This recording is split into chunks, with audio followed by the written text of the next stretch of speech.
goobta caanka ah ee uu ka dhacay shirkii caanka ah 1948 bilowgeedii waxaa ku wada hadlayay waxgaradka Soomaalida Ogaadeniya iyo dawladda Ingiriiska oo markaa xukuntay geeska Afrika oo dhan dhulka Soomaaliya Djibouti laga yimaado muxuu ahaay Ogaadeniya iyo Somaliland iyo Soomaalida Italian Somaliland iyo NFD iyo East Africa oo markaa Ingiriiska xukumay wuxuu ka qaaday Talyaaniga oo intaas oo dhan isla xukumay 6 sano 1935 ilaa 1941 Talyaani baa xukumay dhulkan 41 ilaa iyo 54 Ingiriis baa xukumay 48 marka Ingiriisku halkan shir ku qabtay sababtu u doortayna waa juqraafiga xudunta wadankeena bartanka noqonaysa way kala barahaan markii la soo lugeynayo fogaanta isagoo ka cabirayo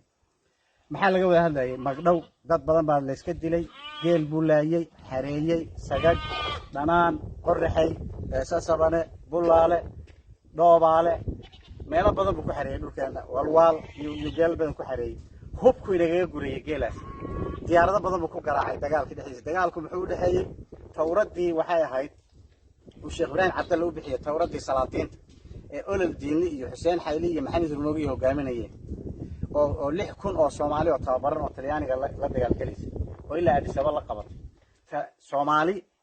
iyo Talyaani wada safan iyo Xabashi iyo Ingiriis wada safan baa islaayay marka Ingiriisku wuxuu la heshiinayay dadka Soomaalida wixii gaaray maadaama marka asagu u taliyay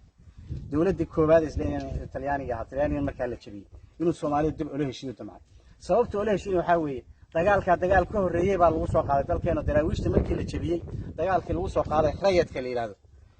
كلمة ريت كليادة وكلمة لبدلي أو إنجليز أو معناه الريد يعني دولان laga soo qaaday berbere iyo hargeysa iyo dhulka Ingiriis ka taliyay cadan oo ilaa iyo socday webiga Shabeelle inta berbere iyo webiga Shabeelle u dhaxaysa duulaan socday oo daraawiishta iyo dhulka ka halgami jirtay iyo dhulka ay degtay halkan Shinilay degtay dhanaan bay degtay Warshax bay degtay halkan ay degtay Qorray degtay waa qarri juqood bay degtay golayaal qarri email bay tagtay ugu dambeyn sayidku ganr iyo halkaas ku dambeeyay waa ogtay meesha lagu aasay marka duulaanka rayidka la yiraahdo wuxuu daba socday daraawiishta waxa ku xigay dagaalkii labaad adduunka daraawiishta 1922 baa la jabiyay waxa ku xigay dagaalkii labaad 1935 u bilowday geeska Afrika bilowday marka wixii labada arrimood kala gaaray Ingiriiskuna dadka marka wuxuu ku soo hubeeyay dhulkan Soomaalida Ogaadeniya wuxuu ku soo hubeeyay dadkii la jiray ee Soomaalida ahaa dhulka Ingiriiska xukumay 9,000 oo Soomaali ah oo qoryo rifles la siiyay oo rasaas la siiyay oo ciidanka Ingiriiska taageerisay oo raid loo bixiyay duulaan oo geela dhacaysay oo qoryaha qaadanaysay oo dadka oo ciidamada Ingiriiska la socotay baa jir kaana uu ka xalsinayay dagaalkii labaad adduunka Talyaaniga ay la safnaan wixii ka soo gaaray inuu ka xalsinayay diyaaradii uu ku garaacay inuu ka xalsinayay taariikh forgery oo Ethiopia oo been sheegaysa iyo midaan magaciisa qori aqoonin oo taariikhda ka been sheegay oo halkan la soo istaagay bararaq TV-yadan ka arki jiray wax ka jira ma jiro taariikhda sidaa ma aynahayn Ingiriisku wuxuu doonayay inuu ka tago dalka in magdhowna uu bixiyo xoolaha magdhow afka ana uu bixiyo cudurdaar iyo muxuu ahaayay xaalna uu bixiyo halkana lagu wada hadlay marka wuu ku guubaabiyay inay Soomaalidu israacdo oo Soomaalida colaadda dhexdeeda iska dayso oo dib loo heshiiyo oo Ingiriis la heshiiyo oo ay gudiyo sameystaan arrimaha uu kula taliyay Ethiopia kama soo qayb galin yaa dooranaysan lama dhihin Ethiopia lama dooran Ingiriis iyo dadku wixii kala gaadhay baa laga hadlay marka aanu Ingiriis ku wareejiyay dalka isaga 48 ku wareejiyay Ethiopia taariikhda waxa la sheegay in halka laga wareejiyo Ethiopia isaguna inuu ka baxo iyaguna Ethiopia ay noqdaan waxa ka jira arrintaas waliba shacabku ay doorteen ama odayaasha meesha ku jiray 48 jijiga ilaa iyo dhagax buur baa lagu wareejiyay iyo inta u dhaxaysa faafan konton iyo 40 xuduudka Soomaaliya ilaa iyo muxuu ahaay ku dareero marka halkan ma ayna ahayn 48 meeshii ugu horeysay Ingiriisku ka baxay halkan Ingiriis baa maamulay 48 jijiga markay soo galayaan January 25 Ingiriisku soo galay meesha la yiraahdo jijiga iyo awaara wixii ka sokeeyay ayuu ku wareejiyay ahaa Ingiriiska Ethiopia hadda xilligan la joogo waxaad ku arkaysaa Addis Ababa magaalooyin badan jigjiga meelo fara badan oo dhulka ogaadanaya dhulka Ethiopia magacan kali waxaan u soo qaataan eray taariikhi oo Ethiopia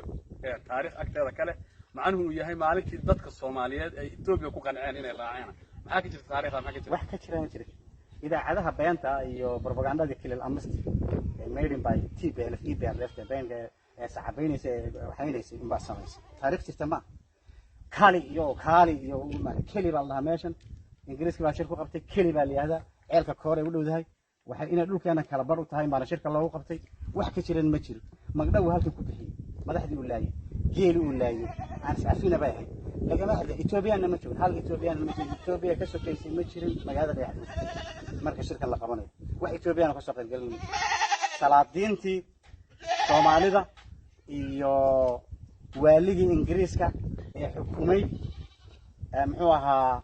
aagan muxuu ahaa wixii intuu Talyaaniga xukumay mooyee inaga iyo Somaliland iyo isla xukumay oo marka fadhigiisu ahaa qabri gaare waaligaas qabtay shir oo golon god la dhigay caanaha magdhowna bixiyay xaal baan bixin buu yiri dadkii uu laayay iyo geelashii uu xareeyay iyo hubkii uu guray iyo duulaankii ka horeeyay ee ingiriiska ka abaabulay rayidka la yiraahdo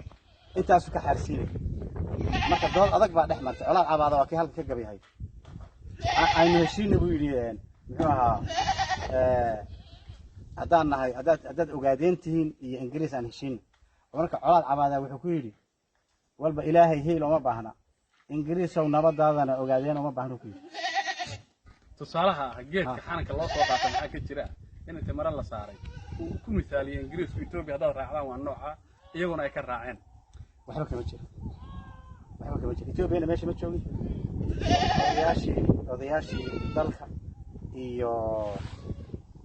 wuxuu ahaa taliskii ingiriiska ee militariga ahaa ee qabtay dalka yaa halka ku heshiinayay waxaana laga heshiinayay in la iscafiyo oo dagaaladii labada ahaa isdaba joogay wixii nabargaad ka dhacay in dadka laga raaligeliyay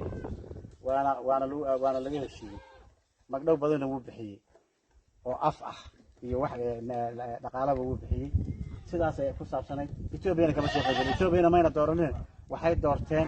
dhulka Soomaalida in ingiriis gacanta ku sii hayo in la mideeyo in colaadda Soomaalida ee ingiriisku uu madaxda ka ahaa iyo Soomaalida ogaadeen u dhaxaysay la baabi'iyo qodobo saasi ku heshiiyeen iyo in ingiriis dhulkana ka ilaaliyo Ethiopia inay soo gasho nidaamkii ka talinayay deegaankeena ee hadda maamulka hadda jira ka horeeyay waxaad arkaysaa bangiyo baraanjo fara badan oo kale ugu magacdaray howlasha ugu waaweyn ee madaxtooyada iyo ku yaala meelo fara badan oo kale ugu magacdaray taariikhda uu sameynayna waxaa kamid ah in ay tahay arrin anaha taariikh Ethiopiana marka maxay Soomaalida ogaadeen ay ka mudan tahay kali in lagu xasuusto ama taariikhdaas ay Ethiopia inay tahay meelo badan loogu dhisay ay mudan tahay in iyada loogu abaalgudo waxa weeye kali in la ogaado maalinkii ay dalbadeen dadka ingiriisi hoos joogo dadka Soomaalida la mideeyo colaadda reer waqooyiga iyo ogaadeen u dhaxaysana la dhameeyo magdhowna uu ka siiyo dagaalkii uu bixiyay meeshan way ku tashadeen dadkeenu Ethiopia ma joogin go'aan kuma lahayn laguma dooranin taariikh Ethiopia dhuma been ku dhisan propaganda iska loo kaluna reediyaheenu ka baxaysay reference male dokumentigeedu wuu yaalaa goobaha isticmaalku yaalaa iyo anaga taariikhda nooga waran kuma maxbasba nooga waran inta afarta kiiloomitir joogtay soo duxliis dadka Soomaaliyeed waxay la qabsadeen inay kaali yiraahdaan meeshu ma kali waa mise waa kaali kali baa la kaali iyo kaalay midna ma kaali iyo kaali midna inay beenta wax ku garan kuwa ku dhawaaqay maba garanayaan magaceed waxa la yiraahdaa kelina waxa weeye meel biyo fadhiisiya macnaheedu ma garanaysa meel biyo fadhiisiya weey garba weyn oo ciyaal ku dabaan xooluhu iyo layow ka cabaan bay keli sidaa weeye taariikhdeeda kaali iyo baashan iyo dheerog iyo hilaal iyo kaalub iyo ka maqlay dad aan lahayn iyo taariikhaas lahayn baa yaa la isku kakabaya abasiniyanku taariikhdan male taariikhdooda fee ka samaysan waxay ku oranayaan Minilik baan dhalay anaga waxaan ka Jewish baan ka soo jeeday Yuhuud baan ka soo jeeday Minilik baan dhalay bal qiisu nabi sallallahu alayhi wasallam garacni baan ku dhalanay taariikhdooda baa iska fabrication marka inay halkan dhalaan fabrication ka sameeyaan laakiin idaacadeena local phones ka durbaantu iyo guulwadaynta in laga sameeyo waa iska simple reference male kalmad taariikh ma dhihi karaan xabashada waxa ka mataqaan kale xagee ku taala ma garanayaan jeexni xagee ku taala ma garanayaan dhalaan xagee ku taala yaa Allah bay maabka uga helayaan marka waxayna waa qaba galool gali waxaan islahayn bay yay fabrication baa la marka waxaan isla inta soo goyso ku kala ku kabto oo wax kale ka soo saar fabrication baa lahaa farsamay su'aasha u dambaysa waxay leedahay beenta haddii lagu celceliyo run bay u ekaataa waa run dadkeena hadda waxaad moodaa markii lagu celceliyay inay run u qaateen in wixii jira deegaanka dawladda maanta deegaanka ka jirta iyo dawladaha iman doona iyo ururka ONF iyo axsaabta Soomaalida deegaanka ka jirta maxaad u soo jeedin lahayd inay ka mudan tahay deegaankani si taariikh maadaama meel taariikh ah adduunkuna taariikhda uu ku fahmo waa in lagu celceliyo kali taariikhda horta in loo soo celiyo waan soo celinaa koofiyadeedii waan soo celinaa kali waa taariikhdii aan ku diidnay inaan Itoobiya dib ugu noqono waa taariikhdii aan kula heshiinay Ingiriis inuu dhulka iyaga cid kale ka ilaaliyo waa taariikhdii aan ku heshiinay Ingiriis wixina kala gaaray inaan iska xaal marino waa taariikhdii aan halkan ku tashanay